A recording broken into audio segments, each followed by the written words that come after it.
You know car guys love to show off their stuff. Today, a company called Koenigsegg from Sweden stopped by the garage with a couple of their million-dollar supercars.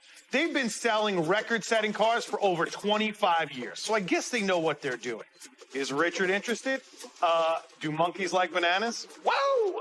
Look at that. This car actually set a number of records. Fastest production car in the world, 277.9 miles an hour. Fastest recorded speed on the public road. Fastest flying mile.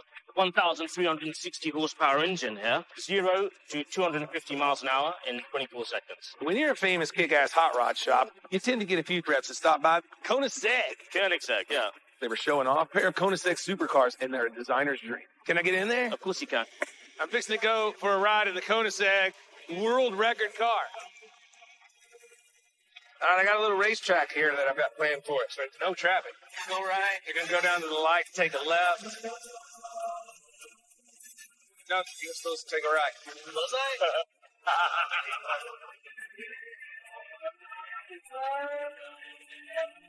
God dang, back up. Pull into this lane. You want to go to this street because they got this locked the down. Over. We're going to turn right here. I mean, I want to go for a ripper, but we would have been stuck in that for 30 or 40 minutes. Right now on Fast and Loud, hot rod hunter Richard Rollins and the Gas Monkey crew are fired up. Making a lean, mean racing machine. As they attempt to turn a Buick Riviera into a Gas Monkey supercar. Cool. All right, I'm in. Cheers, guys. We're going to Cleveland. But will it be ready in time for its debut on the auto world's biggest stage? It's not happening. I'm trying not to throw up. Then, the guys flash back to a 70s icon. Well, you know what they say about the El Camino. It's the car up front, the truck in the back, you drive in the front. Whoa!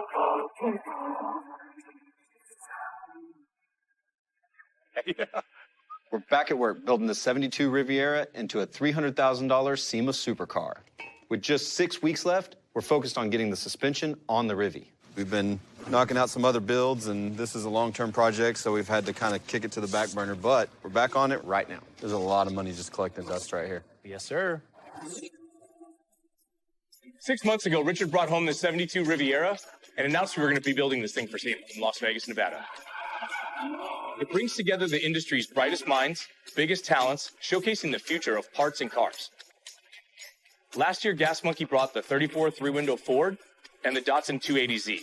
But this year, with tens of thousands of expected attendees, the supercar build could make or break our reputation. We push all the time, man. We got to get up to that next level.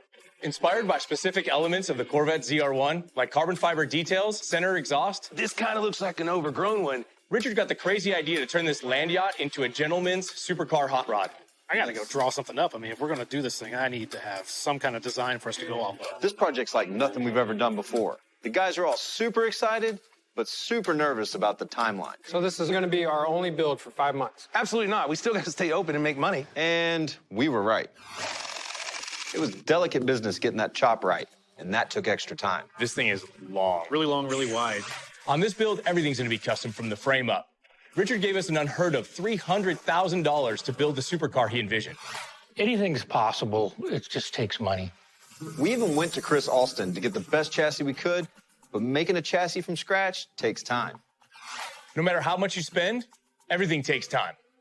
The 1,000 horsepower motor from K-Tech, although it'll be bitchin', it hasn't arrived yet. Everything has to be carefully chosen, even down to the paint color, because it's going to be on display at SEMA and judged by our peers. And the Rivi was just one of our many challenging builds.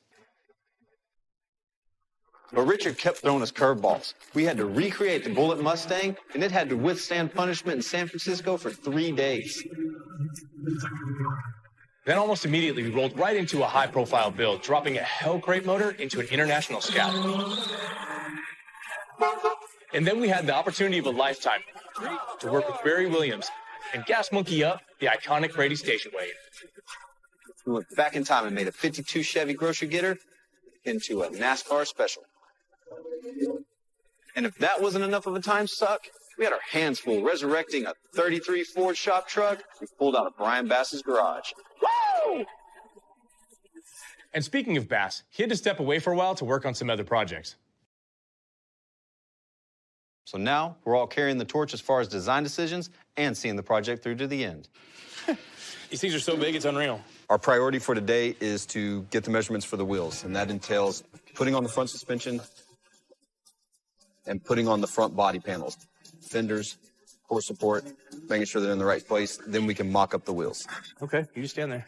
Look pretty. That's what I do best. Every piece helps. Every bit of mock-up we can do will help square up the front end, help true up everything so that we can make the right measurement from our spindle and hub to our inside of our fender, which will determine our wheel offset. I mean, there's a ton of different measurements we need to take. This is ride height. Yeah. If we don't do this properly, it can mess up a lot of measurements. I mean, our wheels are a big one. Hey, come here for a sec. Something doesn't look right. We wanted to be a lot more hammered than that. That ride height's wrong. The car should be sitting a couple inches lower. See, that's what sucks about stopping. Yeah, because we're lost. To be pulled off for a few weeks just kind of, it kills your flow. And that means we have no idea why the ride height is off. So we've got to take some time to figure it out because this is not the vision we discussed with Richard. This sucks, dude, because we're not moving forward now.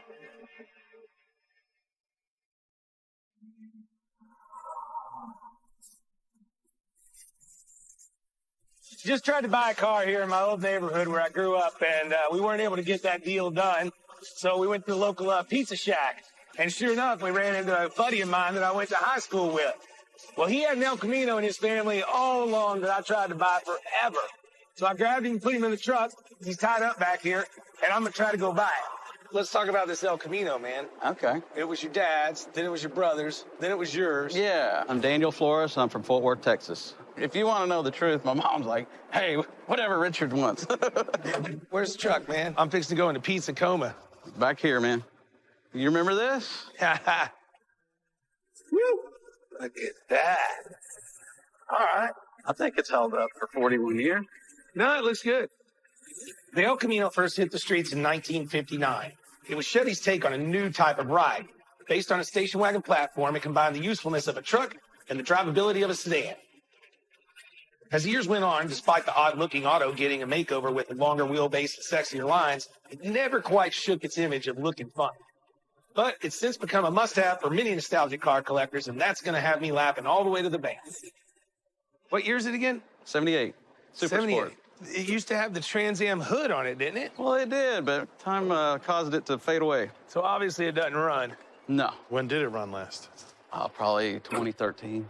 So it doesn't run and it needs a ton of work. But I'm a fan of that year El Camino, and they're actually gaining in popularity because you get some power. They came with 350s with a little bit of horsepower compared to most of the things in 78. So if I can get it for a low price, say less than $3,000, and stay friends with Daniel, then I call it a success. I like it. You really want the brown car? Well, it depends on the price. I mean, how much is it? 30 bucks? I mean, Richard, what do you think? $6,000? What do you really want for it? Because $6,000's not even in the realm. Well, Richard, we go way back. Don't give me this BS. I hate sentiment, dude. Man, what, 35? No way. All right, I'm taking out my wad. I'm going to start counting, and you tell me when I need to stop. Okay. But I'm not going past a certain number in my own head. All right. 1, 2, 3, Stop. 4, 5, 6, Stop. 7, 8, Really 9, stop. 10. One more. 15? Yeah. That does it? Kick ass. I own it. 1,500, I definitely should have gone higher, but I know Richard's going to find a good owner for it, and that's all that matters to me at this point. But you know I'm going to drink you out of your garage. Well, that's fine. You can come over to the shop and watch us work on this, because obviously you haven't in a while. Let's go get it loaded, Russell. Good. That's it? Cool. All right, man. Well, let's get you back to your car at the pizza shack. Do it. Did I go too low? Oh, way too low. I totally got over on you on this one.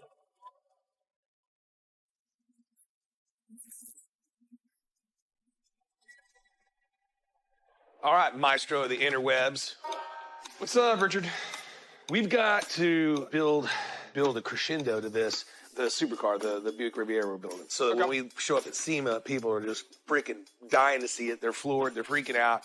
They got to know what it is. Okay, so then we can kind of post a picture of like the badge. It is like an R, so it kind of go along like with you and kind of. I have some R's in my name. Yeah, tease it like crazy. But I want it to build up. I mean, boom, boom, boom. So that when we show it.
Where's Bass? You gave him a couple of months off, remember? Oh, yeah, he's going to build his other. But we don't need him anyways. Not having Bass here or not, this is about what we need to make the car work. Special motor, special chassis, custom interior that we haven't even thought about yet, paint that we haven't even decided on a color yet. So I'm putting 300 grand into this build, and I'm pulling out all the stops on it. And then Jason knocks the wind out of my sails. Literally drop kicks me across the floor. You want a next level car, this is what it takes. We're all bummed too. We want to do it. We want we've been trying. It's got to be done right, and it's got to be done once. But be patient. I'm not patient because SEMA doesn't move. So they're upset. I'm pissed off. I walk off, before I just end up blowing my top. Sometimes if you take a second, maybe you'll come up with a better solution. That's exactly what I did. I've seen cars that are unfinished. I've seen cars in raw metal. I've seen people showing off their skill set and what they're planning on doing, and we can do the same thing here at Gas Monkey. So what can we do? Rockers, front valance, diffusers, bumpers. DA the body and get it cleaned up. You've got the seats, right? We got the seats here so we can mock them up. See, look at y'all. Up and tucked in. Y'all are solving the problem. We're going to SEMA. We're taking the car. They'll be sitting in raw metal, show all the welds, the seams, everything. I want the diffusers done. I want the bumpers on and shaped. I want it D8. I want the rockers on. Awesome. Slammed on the ground like an angry bitch that it's going to be. Well, that's awesome. So we can still get there, show people what we're doing, but we don't have to worry about the car being done. So our new plan is we'll head to SEMA with a bare metal roller and we'll submit as unfinished. There's going to be tens of thousands of eyes on this thing, but we still have a ton to do to meet Richard's standards. We'll have to finalize our diffusers and rockers and make sure our wheel tubs are perfect. Jason will have to place the K-Tech motor and the rest of the powertrain, while Mike and the paint team apply a clear, smooth sealant to protect the bare metal. On top of that, there's headlights, wheels, and a ton of fab work to smooth out. Because this thing's going naked, every blemish is going to be under the microscope. There may be much more work here for an unfinished build than most of the builds we've done at Gas Monkey. Maybe we can get a couple of commission builds out of it or what have you. That's awesome. Yeah? Oh, yeah, God. I'm excited. SEMA is no joke. It's the industry's hotbed for the best builders and the biggest automotive minds in the world. And when you bring a car to SEMA, finished or not, you're going to get opinions, lots of them. That means we'll have to nail every inch of this build, because unlike most cars at SEMA, we'll have judging eyes on our raw fab work, power, and design. Beer assistant. Cheers, guys. We're going to SEMA. We're going to SEMA. Let's do it. 5 weeks. Awesome. Do it. Hey, hey, hooray! Hey-o. Wow.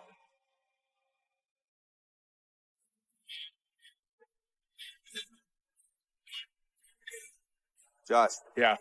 I just realized something. Uh-oh. You're making me worried. What happened? The other day when we were measuring the offset for our custom wheels, Josh and I noticed that the ride height for the Rivi was a couple of inches too high. We wanted to be a lot more hammered than that. See, that's what sucks about stopping.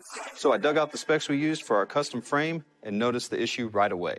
We were putting a normal tire package on it whenever I submitted measurements. Yeah. And now we're doing like giant 22s Big in the fancies? rear. And the wheel sizes are all 2 inches bigger than what they were originally going to be because I had to order the parts for the chassis so far in advance. It sucks. I was thinking we could cut the frame. move it up. It'll offset from the pipe because they built everything to be my measurements. Dude, are you kidding? Yeah, I think Richard won't be thrilled, but I think it's our only option. Well, whatever it takes, I think we do it because I want this thing to be hammered. If anything goes wrong, you're giving Richard 50 grand for a new custom frame.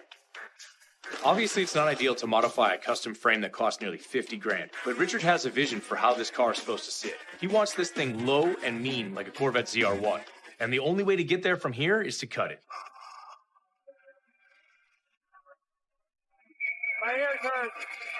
And once we've made those cuts, we lift the suspension, along with the cut part of the frame up. The sound effects make it happen. Yeah. Which in turn lowers our ride height by 2 inches. Boom.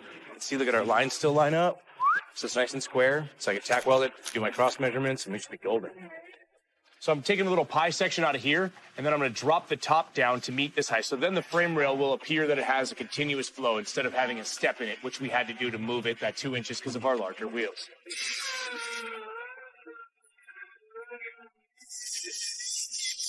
So then that piece will drop down and we'll hit the top of the rail. We're not powder coating our frame or painting this car for SEMA. Our metalwork is what's on display, so it needs to be perfect.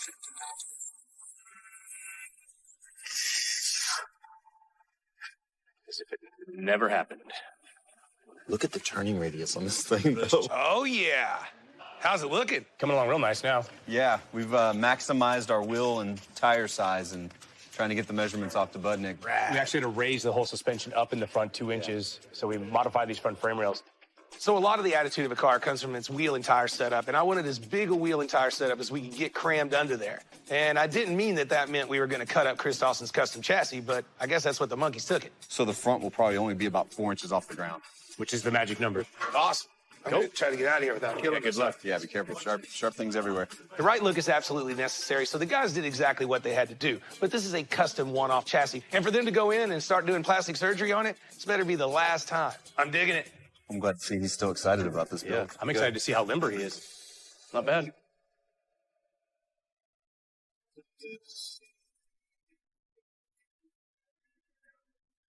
What are you doing? I just pulled the El Camino off the truck. Why do you have that thing on your head? Because last time you guys did an El Camino, I thought this is what you had to have. Remember, Mike? Mic check 1, mic check 2. I'm ready to strawberry jam. It is what you have to have. Oh.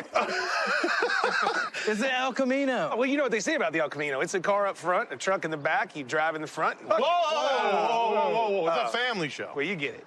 So why did you buy it? I stole it for $1,500, and you know it's worth $4,500. I would say, yeah. All day long. Yeah. Is that house carpet? It's like house carpet samples. That is sweet. That made the deal right there. You got to have those when you have a car back in the, when were you in high school, the 60s? 87 was when I graduated high school. But anyways, I know it's a rust-free car. It's had a couple of paint jobs. Yeah, what motor does it got? Raise the hood there. It's got a 4-bolt main, 350 with some headers on it. The dad bought it new, and then he gave it to the one son who cranked it up a little bit. All we need to do is blow it off, get it cleaned up, check the fluids, put a battery in it, get it started. Fix the tires. I think more of a wash than a blow off, but whatever. Yeah. Okay, naysayers, as you are, get the hell away. Naysaying. I don't care if you work with your wigs on or with your wigs off, but get it running and driving. I need to sell it. Yeah, the only thing that looks worse than that is you in that wig. What are you talking about, man? I'd like to stay just on top of that radius or just on it, so wherever the white line is, I just kind of did it as a reference. So what we're doing is we're going to cut the rockers out, get our square tubing in here. We're going to start making the floor structure to mate the body to the chassis. Because of the huge delay with the chassis for the 72 Rivi, we're just now able to start setting the foundation for the floor. We got the new rockers in, so we're starting there. Getting closer. Yeah. Once we're able to get this in, we're going to go follow the frame. I like it. But the door section here, the rocker section, is the most important part. The rockers are the only part of the frame connecting the front and rear of your vehicle. Because they support the weight of the car, the only safe way to repair is cutting away the old rusty metal and welding in the new rocker panels. We put in the whole rocker piece here, which is the main foundation, and we're going to just start tying in every other little piece that goes in until we basically make a spider web that goes across the chassis. This goes in here. That'll give us more space too. Just going to keep the pieces inside of it.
exhaust out of here? Possibly. I got a little drawing for it if you want to see it. Here's something we were kind of coming up with. There's the chrome bumper that you see now with some diffusers in it. Got rid of some body lines, and then if you make it all one color, it starts to look really sick. I'm really digging what Josh came up with on the old computer thing here. He's got killer diffusers. The whole style is something that I absolutely dig. What are we doing with the cap here? Because this had a cap on it, right? It's going to be exactly the same. It's going to be smooth. It's going to be right from it. If you're talking about making a whole new metal piece and doing away with the bumper, but it needs to somewhat mimic the original shape. It's going to look just like this piece that's here, but we're going to remake it. We're going to make a piece of sheet metal. Kick ass. Go. I love it, man. We got a good plan in place. Is it going to take a lot of time and a lot of extra effort? Absolutely. Could we fail? Yeah, we could. But I'd rather roll out there with this thing incomplete before I show up with another cookie cutter hot rod like everybody else brings. First, we'll trim away any metal that's in our way. Bonus points for making the car lighter. Then I'll take just the end cap off the original bumper. It'll be the raw metal piece that after some shaping, I'll weld into place. Then smooth it all out for the slick, clean look we're going for. How's your corner coming? Good. It looks great. There's that line, that detail that Richard wanted. Then apply the same high standards of work to the other side. Keeping in mind, there won't be any paint or filler for the work to hide behind once we get it in front of a massive crowd at SEMA. With the rear valance sorted out, we finally weld in our diffusers. It's gonna get hot, so what I'm doing is preheating the metal so that I can weld it easier. Get rid of any impurities as well. I need another hand. While some people install diffusers for purely cosmetic reasons, these will be functional. Their purpose is to break up the air in the back and create less pressure. Diffusing the air below the car leaves only the air pushing from above the car, keeping our tires firmly planted at high speeds. It'll be bitchin' when it's on the ground. What are you trying to do? Yeah, pick up that El Camino. Oh. Richard bought this El Camino that's been sitting in the yard and collecting dust for years. It doesn't run and looks DOA. I was told, get it to run, put new tires on it, the usual special, turn around, flip it. Cool. All for it, boss. Now go up. Okay, going up. Seems legit.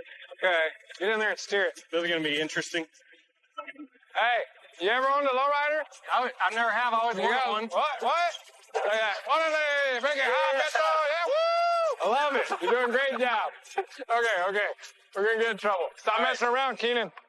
What if it falls off? It won't fall. Okay. I'm a trained professional. All right. I got this. Okay. I'm not going to lie. That scared me a little bit. Oh, my gosh. I bet this one needs... This thing looks like it's been sitting for a while. About 9 years? Yeah, it's got a tree growing in it. Put a battery in it and see what it does. All right. We're hoping all it needs is a new battery. Be careful, it's a fragile machine. A tune-up and some carb cleaner to bring the sucker back to life. It's usually not that easy, but hell, it's worth a try. Okay.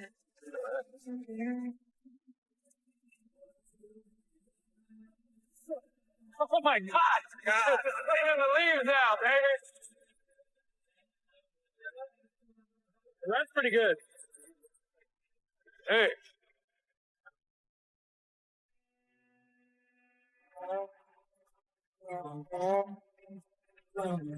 What are you doing up there?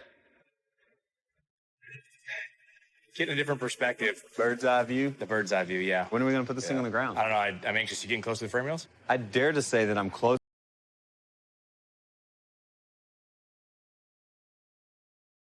enough with the front frame rails that if you put the rear suspension on, we'd meet in the middle. Well, give me a little bit of time. I got to figure out how to get down from here. Yeah. Good luck with that. Jeremy and I have done a ton of fab work over the last couple weeks to transform this Rivy into a supercar for SEMA. Fab, man. This one's heavy on fab. It's fabulous. While I was finishing up those diffusers, Here we go. Fingers crossed.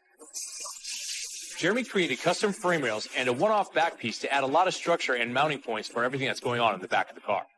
Those frame rails are so sick. Yeah, it's kind of cool. It kind of makes the rest of it like, We fabricated special wheel wells to house the enormous back wheels and get as close as we can to hitting all the body lines of the car. All right, go. Josh and I really love fabbing on the Rivy, but in the end, it's a lot of pressure on us to fab something. This thing's going to be in raw metal. There's no hiding anything behind Bondo or paint. What we do is it's right there for everyone to see, and that's super stressful. Yeah. You got that? Yeah, I'll start cutting the little stanchions off, and then you come with the forklift. I think we're there.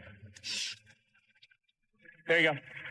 Wow. What are you guys doing with this? You guys have been busy. We're hoping to cut it free and put it on the ground. I'm excited for this. Golly. Wow. This thing looks so good. I haven't seen this much of it in so long. Are we coming down or going up? Coming down. I knew all the guys were going to catch us bringing this thing down, but I wasn't quite ready for Richard to show up. Yeah. How long's it been up here? Got it. Several months. I knew we were in for it once he walked Yeah, up. he's a stickler. Why do you look so worried? What, having a car on a forklift? No, that doesn't bother me none. Coming down. I just need it to look freaking unbelievable. It's going to be unbelievable. This thing's a beast. All right. I don't care if y'all like it or not. I'm in. Looks pretty killer. Looks badass, actually. Yeah, the big wheels, stance. What do you think? Well, it needs to be a lot lower. What? We got rockers to build yet. We got a lot of things to do. You got a lot of stuff aero to be stuff added to do. onto this. Yeah, but it's got to be a ton lower in the front, doesn't it? There's always a butt with that guy. You've got, motor, transmission, all the interior, fuel cell. A whole lot of metal still. Yeah, you got a full floor that's not in it yet. These are not my problem. Okay. I just want it low. I need these guys to alter what their idea of realistic is and make whatever the hell I want. It'll go down. We'll get weight in it. There's room. No, I'm digging it. It's freaking cool. That's what I like to hear. Yeah, I like that. I can tell Richard digs the car. He's just being a pain in the ass because he knows what we're capable of. It's looking good, though. Just make it happen. Yes, sir. On the flip side of that, there's a lot more work to be done now. Yeah, the list just got Me and Sam. Why don't y'all just take the rest of the day and I'll sit here and make a mess up. Have a nice day. I'll for the rest of the day. Yep. Coming up on Fast and Loud, the Riviera gets some motivation, and the El Camino gets the gas monkey test drive.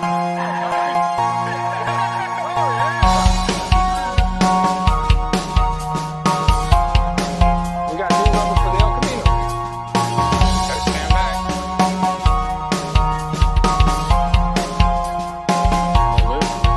Hell no. Top of getting the Riviera ready for SEMA, Richard got us fixing up the El Camino he bought off his old buddy.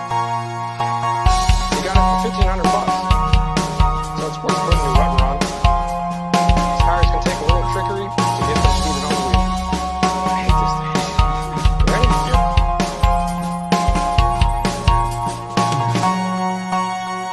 I threw my pants off. It's called a cheater. It's just a tank of compressed air.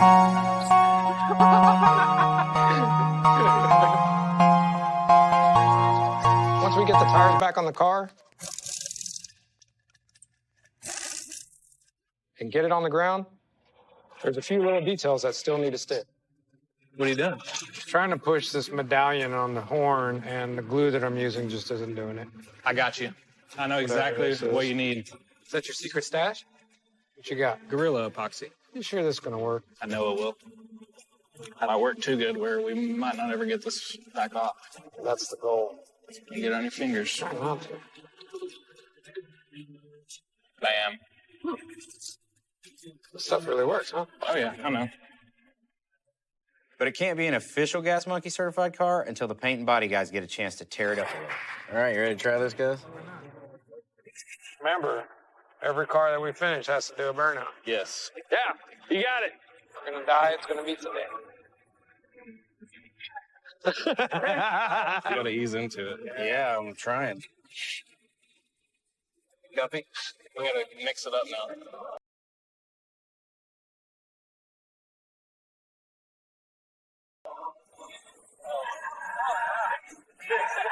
Oh, yeah.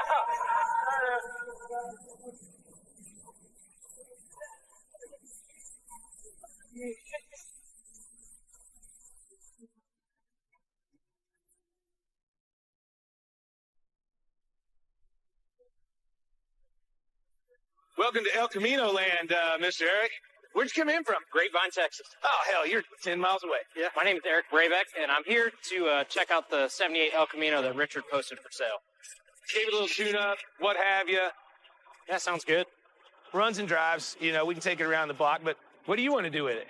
I've got a good buddy of mine that I grew up with. He's currently overseas in the Army. I want to pick him up from the airport when he gets home and have it built up and ready to go for something for him to daily drive. That's super cool, man. Those men and women over there that are taking care of us is the reason I get to play with cars and drink beer. Well, jump in, man. Let's go for a ride. We'll see if you like it. Eric's in the market for an El Camino, and I can see that he's digging it. But once I can let him feel the power of that 350, figure I'm going to be able to pull a lot of those dollars out of his pocket. So that's pretty cool that you want to do something cool with your buddy. Get something a little bit out of the ordinary for him to drive every day when he comes home. Once we got inside, the headliner was dangling in my face. Guess we could try to get that out of your face. It needs some work. Actually, for my first time to drive this, it's pretty good. I was actually kind of surprised that it rode as well as it did and drove as well as it did for being as old and in the condition that it's in. Well, there you go. You know, I think it's a good foundation, but it's definitely going to need some work. I think it should bring around $5,500, but you're doing it for a good cause. That always tugs at my heartstrings, but it's hard to get to my purse strings. Right, yeah, I get that. Needs new paint, interior. I'm thinking somewhere around $2,500. No way, man. I mean, I got more money than that. He came back at me with $2,500. Now, I don't know if he thinks he's a monkey or something, but that ain't gonna work. What's it gonna take? How about $4,500? I'll tell you what. I got $4,000 in my pocket. Really? Money. Sounds like a deal. Kick ass, man. So I wish I could have made more money, but Eric's gonna give it to his buddy that's coming home from the armed services, so it's going to a good cause. Let's go do some paperwork, and we'll get you all titled up and ready to rock. Awesome. I doubled my money. So what do I worry about? Oh, I know. Where's the next beer? And I really appreciate what you're doing for your buddy, because he's serving our country.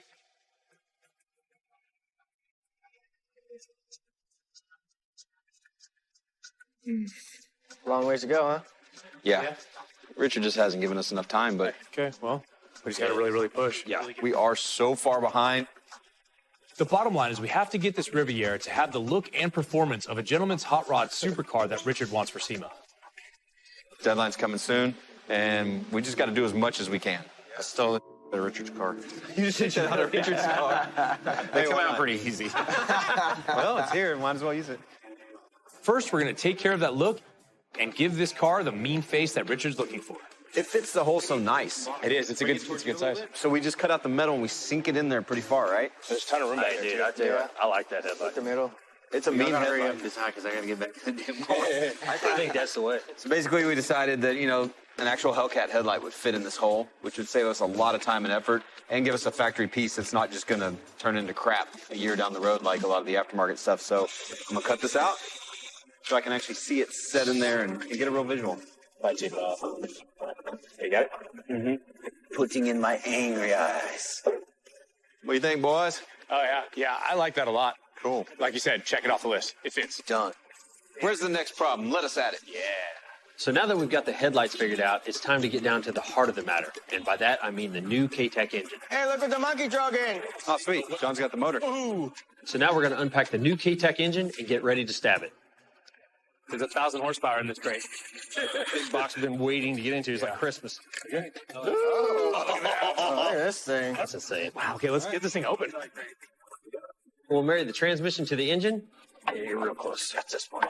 There it is. Don't want to break your ears off. I'm going to go ahead and take it in. We may need to go up a little bit higher, but I want to get you closer to the car. And then we'll try to drop this sophisticated $30,000 piece of machinery into the Riviera without any other problem. Going in. All right, we're going to have to drop it a little bit. Okay, everybody clear? Drop it like it's hot. It's a lot of money dangling. I know, right? Coming down again. Yep. Got one bracket for the radiator on that side. I just got to watch real quick. Watch your control arm. No. All right, so. It looks pretty good. Yeah, I dig it. I'm loving that. It's in your It's face. definitely sitting as low as it can, too, because we're at the bottom of the frame. Between the K-Tech and the Magnuson, it's going to get all kinds of love.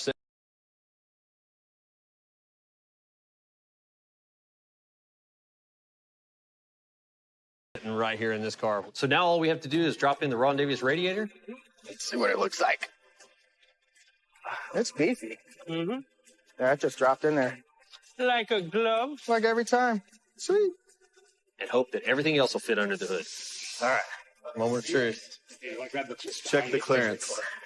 We're really fingers crossed right now that the hood is going to fit, clear the motor, and we don't have to do anything. We don't really have the time for any extra work. True that. How are you in the front? That is amazing. Are you clear? That's awesome. I got inch clearance. Yeah. Like you couldn't have planned that any better. Wow. You see it? And that is pretty great. Yeah, you got the inch gap. Do you really? We planned it that way. That's clear. Coming up on Fast and Loud, It's going to be a stealthy monster. the Riviera nears the finish line. Kick ass. But will SEMA be ready for this super build? Don't let me take up any more of your time.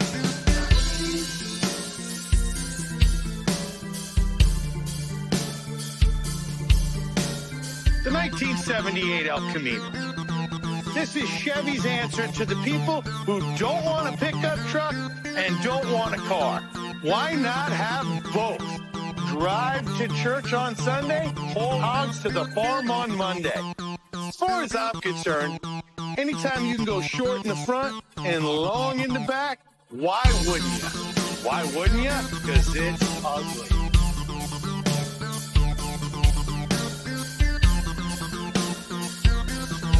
We're just trying to get it to go under construction, finish up all these loose ends, get it all cleaned up, button things up. Oh, yeah. Cool, man. Rock and roll. All right. I love it. Get it done. While the guys are still doing their metal work, although we're not going to paint it, we can still get it where we can clean the metal up and it looks good when it's sitting at the show. What we're doing here is leaving the car naked and showing that we're not hiding any flaws because the car is going to be perfect. The idea is unorthodox, it's risky, and can totally blow up in our faces. But that's kind of a gas monkey. I got the guys all fired up on getting the Riviera to SEMA, albeit under construction. But I think that's a cool way to show off our work. And it's going to look really good in raw metal. The last couple of days, this thing has gone miles compared to where we were. No, it's looking good in raw metal. It's reinvigorated everybody on the car. If you look around the front, I mean, the guys have already polished up the inside. Keenan and Tony have oiled the whole body down. And John and I have been working on the front end, getting the headlights where they're going to set and what's going to happen there. It's going to be a stealthy monster. That looks kick-ass. Yeah. Killer. Keep going. We're trying to get as far as we possibly can, get this thing seen. Well, don't let me take up any more of your time. I think it was great. Well, guys, that's the first deadline down, but you know what that means. The next one, a finished supercar. Okay, pitter patter. Let's get at her. All right, let's do it.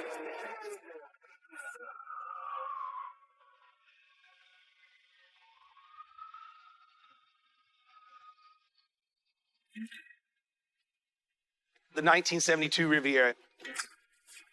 It was the gentleman's hot rod. We were going to take it to SEMA and show it off. With $10,500 invested in the car and $300,000 budget and only 5 months to do it, it was definitely the most ambitious build ever. As a matter of fact, it was one that if we pulled off, I was even going to be impressed. But obviously, we didn't.